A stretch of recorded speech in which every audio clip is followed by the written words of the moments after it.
Hi friends, welcome to my channel.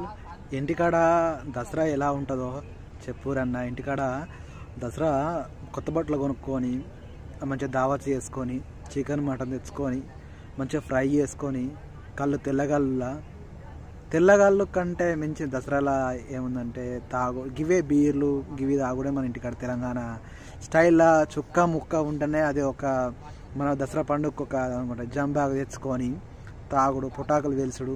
చిన్నప్పుడైతే మన పుటాకు ఇట్లా పెట్టి వెలుస్తాం, కానీ ఆ సరదా అవన్నీ ఇంటికాడ ఉంటాయి. ఇక్కడ మన గల్ఫ్ దేశంలో అయితే మీకు తెలుసు ఉండయి, కానీ అవన్నీ గుర్తుంచుకొని కొంచెం వీడియోలు కొత్త ఈ దసరాకు వీడియోలు తెలిసినవా అలా చూసి ఆనందపడు తప్ప చేసేది ఏం లేదు. అందుకే గల్ఫ్ ఉన్న వాళ్ళకు ఎలా అవి చూడాలి రుసులు, అవి చూస్తే కళ్ళు ఏడుపస్తుంది. కుటుంబ సభ్యులను మరి ఉందామని ఈ వీడియో చేస్తున్నా. ఈ వీడియో మీకు షేర్ చేయండి, సబ్స్క్రైబ్ చేయండి. ఇంకేమైనా నచ్చిందో గల్ఫ్ మిత్రులకు.